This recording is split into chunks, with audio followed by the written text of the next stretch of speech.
નમસ્કાર વિદ્યાર્થી મિત્રો, ગુડ મોર્નિંગ. આપણે બેટા જો લાસ્ટ ટાઈમ છે ને કોષ્ટક રચનાના દાખલાની વાત કરતા હતા, તો એની અંદર આપણે કેટલાક સ્વાધ્યાયના દાખલાઓ જોયા હતા. કુલ આપણે 5 દાખલાઓ જોયેલા. આજે હવે આપણે આગળ જોવાનું છે બેટા. અમદાવાદ જિલ્લાની એક સહકારી બેંકની વિવિધ શાખાઓના કર્મચારીઓ વિશે અભ્યાસ કરતાં એમ માલુમ પડ્યું કે કર્મચારીઓમાં 20 સિક્યોરિટી કર્મચારીઓ હતા અને તેમાં 6 સ્ત્રી કર્મચારીઓ હતી. 30 પટાવાળામાં 10 સ્ત્રીઓ હતી, જ્યારે 40 ક્લાર્કમાંથી 25 સ્ત્રીઓ હતી અને 8 મેનેજરોમાંથી 3 સ્ત્રીઓ હતી. આ માહિતીને યોગ્ય કોષ્ટક દ્વારા રજૂ કરો. તો આપણે એવી ચર્ચા કરી હતી કે જ્યારે બી આપણે કોષ્ટક બનાવવા જઈએ ને, તો પહેલાં કોષ્ટકની અંદર રહેલા ગુણધર્મ શોધવાના. તો જુઓ, અહીં આગળ છે ને 2 ગુણધર્મ રહેલા છે.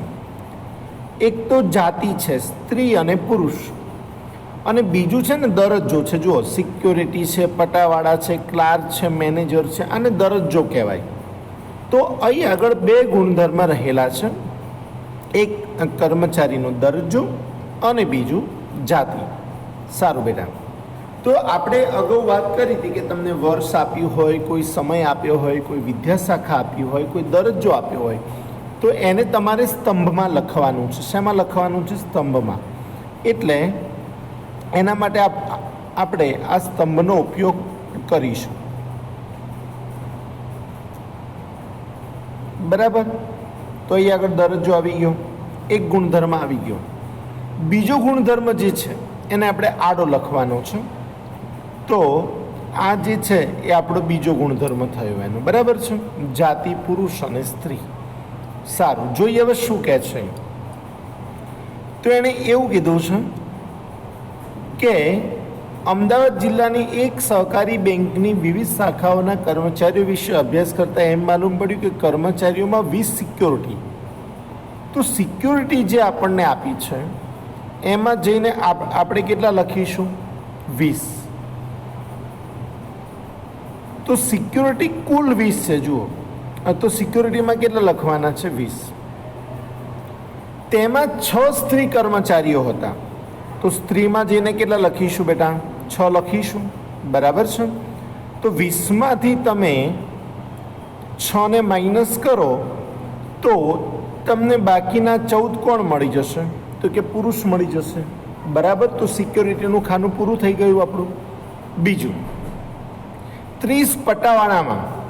તો પટાવાળા કુલ કેટલા છે? તો કે કુલમાં લખો 30. 30 પટાવાળામાં 10 સ્ત્રીઓ હતી. તો સ્ત્રીઓમાં કેટલી લખવાની?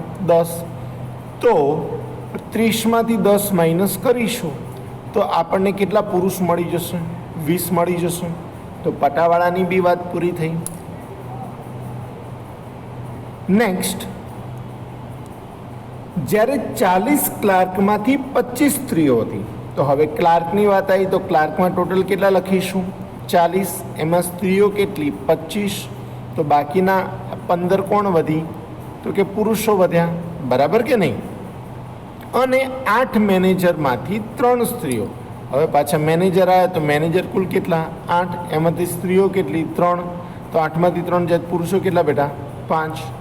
આમ કુલ પુરુષો કેટલા થશે? 54. કુલ સ્ત્રીઓ કેટલી થશે? 44. આમ કુલ 98 જણાનો સ્ટાફ રહેલો છે.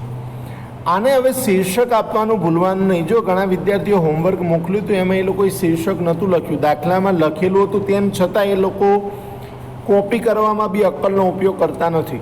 બરાબર? કે શીર્ષક લખવું પડે, શીર્ષકનો એક માર્ક હોય. શીર્ષક વગર ખબર જ ના પડે ને કે તમે આ શું કરેલું છે. તો ખાસ તમારે શીર્ષક લખવાનું છે કે અમદાવાદ જિલ્લાની સહકારી બેંકની વિવિધ શાખાઓમાં કર્મચારીઓનો દરજ્જો જાતિવાદ દર્શાવતું કોષ્ટક. ક્લિયર બેટા? ઓકે. આ દાખલો તમારે જાતે ગણવાનો છે, જોઈ જોઈને ગણવાનો નથી. બીજા દાખલાની વાત કરીએ બેટા. આના જેવો આપણે પેલો કેળવાયેલો અને બિન કેળવાયેલો જેવો દાખલો હતો ને, એના જેવો જ છે, પણ ત્યાં આગળ વર્ષ હતું, જ્યારે અહીં આગળ તમને હોદ્દો આપેલો છે. તો અમદાવાદ જિલ્લાની એક સહકારી બેંકની વિવિધ શાખાઓના કર્મચારીઓ વિશે અભ્યાસ કરતાં એમ માલુમ પડ્યું કે 20 સિક્યોરિટી કર્મચારી માંથી 7 પુરુષો પરણિત હતા અને તેમાં 6 સ્ત્રીઓ પૈકી 4 સ્ત્રીઓ અપરિણિત હતી. પટાવાળા તરીકે કાર્ય કરતા કુલ 20 પુરુષોમાંથી 12 પુરુષો પરણેલા હતા, જ્યારે 10 સ્ત્રી પટાવાળા અપરિણિત હતા. 40 ક્લાર્ક કર્મચારીમાંથી 25 સ્ત્રીઓ હતી અને તેમાંથી 12 સ્ત્રીઓ પરણિત હતી, જ્યારે 7 પુરુષ ક્લાર્ક પરણિત હતા.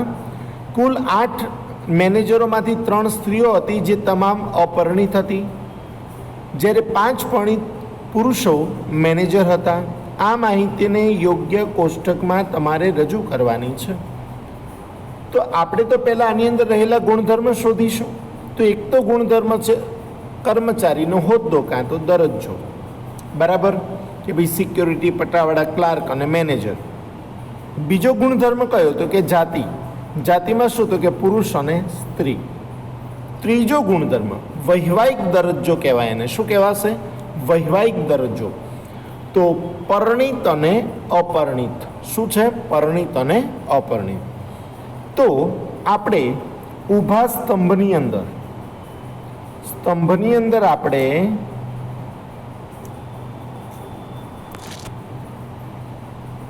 શું લઈશું તો કે કર્મચારીનો દરજ્જો લઈશું, અને આડું જે છે એની અંદર આપણે બાકીના 2 ગુણધર્મ લઈ લઈશું.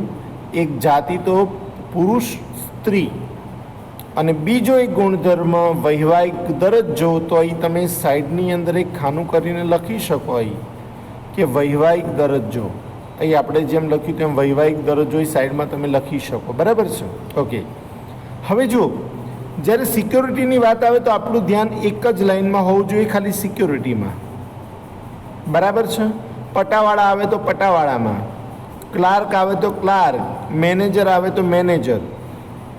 કુલ પુરુષ કે ને તો આપણું ધ્યાન આટલામાં હોવું જોઈએ. કુલ સ્ત્રી કે તો આટલામાં, અને કંઈ ન કે તો આટલામાં આપણું ધ્યાન રહેવું જોઈએ, બરાબર છે? ઓકે, જોઈએ શું કહે છે. તો નીચેની લાઈનથી શરૂઆત છે.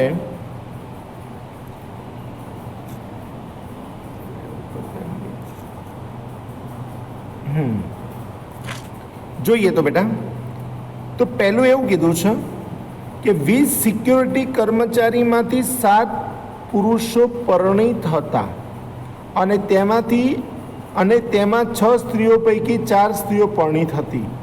તો પહેલાં સિક્યોરિટીની વાત પૂરી કરી લઈએ આપણે. જ્યારે સિક્યોરિટીની વાત હોય તો એટલામાં જ ધ્યાન આપવાનું, તમારે બીજે ક્યાંય જોવાની જરૂર નથી. તો 20 સિક્યોરિટી કર્મચારીમાંથી, તો સિક્યોરિટી કુલ કેટલી તો કે 20. તો કુલમાં જઈને કેટલા લખવાના? તમારે 20 લખવાના છે, બરાબર છે? એમાંથી 7 પુરુષો પરણિત હતા. તો પરણિત પુરુષ એ અહીં આગળ આવશે. પરણિત પુરુષ કેટલા હતા તો કે 7 હતા, અને તેમાં 6 સ્ત્રીઓ પૈકી 4 સ્ત્રીઓ પરણિત હતી. તો સ્ત્રીઓ કુલ કેટલી કીધી છે? 6. સ્ત્રીઓ કુલ 6 કીધી છે, જેમાં 4 સ્ત્રીઓ કેવી હતી? પરણિત હતી. કેવી હતી બેટા? પરણિત. આ માહિતી પૂરી થઈ. ફરીથી એકવાર સમજીએ.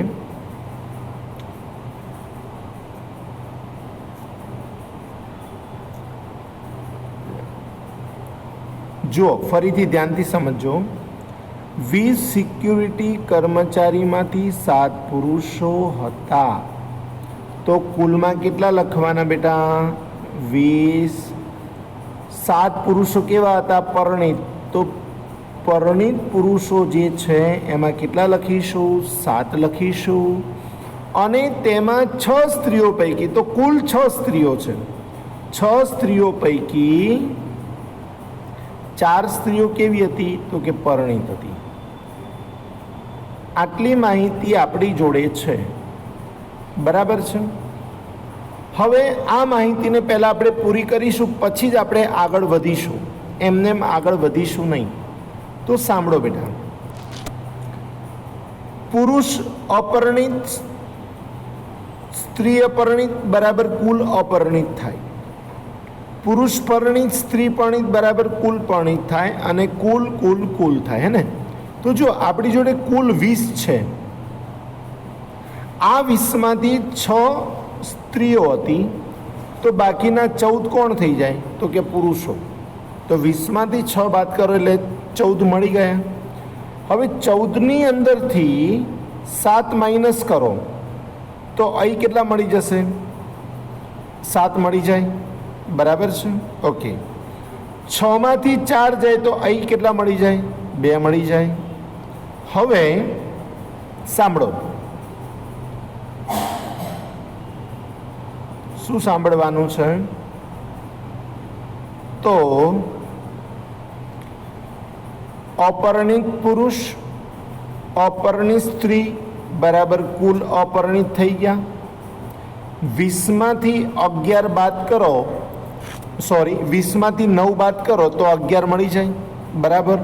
તો પહેલાં તમારે સિક્યોરિટીની માહિતી પૂરી કરી લેવાની, પછી આગળ વાત કરવાની હોય. હવે તમને એવું કીધું છે કે પટાવાળા તરીકે કાર્ય કરતા કુલ 20 પુરુષોમાંથી 12 પુરુષો પરણેલા હતા, જ્યારે 10 સ્ત્રી પટાવાળી અપરિણીત હતી. તો પટાવાળાની આટલી જ માહિતી છે. પટાવાળા તરીકે કાર્ય કરતા કુલ 20 પુરુષમાંથી, તો જો અહીં પર્ટિક્યુલર પુરુષ કીધું તો પહેલાં પુરુષમાં જઈને બોક્સ બનાવો. 20 પુરુષોમાંથી 12 પુરુષો પરણેલા હતા, તો પરણેલા પુરુષમાં કેટલા લખી દો? 12. ઓકે, જ્યારે 10 સ્ત્રી પટાવાળા અપરિણીત હતા, તો સ્ત્રીની અંદર કુલમાં જઈને સોરી જ્યારે 10 સ્ત્રી પટાવાળા અપરિણીત હતા, તો અપરિણીત સ્ત્રી પટાવાળામાં કેટલા લખીશું બેટા? 10. ક્લિયર? આ માહિતી પૂરી થઈ. હવે સાંભળો, 20માંથી 12 માઇનસ કરો તો અહીં 8 મળી જાય તમને. ઓકે, હવે જુઓ, તમારી જોડે એણે પરિણીતનું કશું નથી કીધું, બરાબર છે. તો તમારે શું કરવાનું છે? આ જે કુલ ડેટા છે એમાં 30 તમારી જોડે હતા,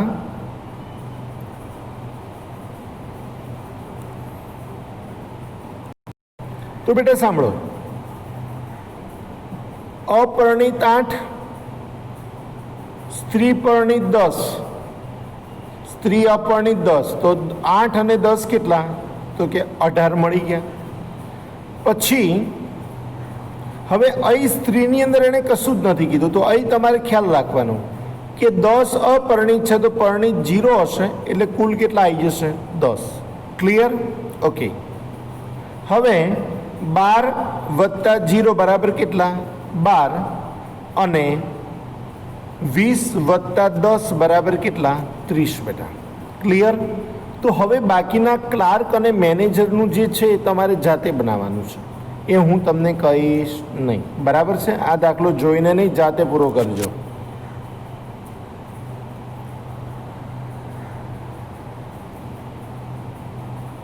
ઉદાહરણ નંબર 21 જે છે બેટા, એ ઉદાહરણ નંબર 21ની રકમ જોવા માટે તમે ચોપડીમાં જોઈ લો જરા.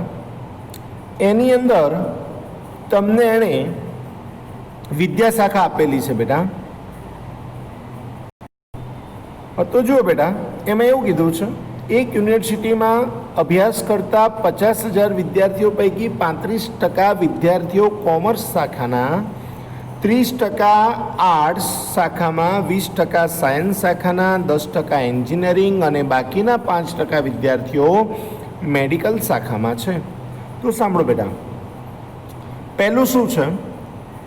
તો પહેલું તમને કીધું છે કોમર્સ શાખા, બીજું આર્ટ્સ શાખા, ત્રીજું સાયન્સ શાખા, ચોથું એન્જિનિયરિંગ અને પાંચમું કયું છે? મેડિકલ. તો એક ગુણધર્મ તમને શાખા આપેલી છે, બરાબર છે. અને હજી રહ્યું આર્ટ્સ, નહીં સોરી ઉપર આવી ગયું. તો કોમર્સ, આર્ટ્સ, સાયન્સ, એન્જિનિયરિંગ અને મેડિકલ, આમ તમને 5 શાખાઓ આપેલી છે. બીજો ગુણધર્મ છે વિદ્યાર્થીઓ, એટલે વિદ્યાર્થીઓમાં કોણ હોય? છોકરાઓ અને છોકરીઓ. તો અહીં તમને 2 ગુણધર્મ આપેલા છે, એક અભ્યાસ શાખા કહો અથવા તો વિદ્યા શાખા કહો, અને બીજું આપ્યું છે વિદ્યાર્થીની જાતિ. સારું બેટા, તો તમારું કોષ્ટક આ રીતે બનશે.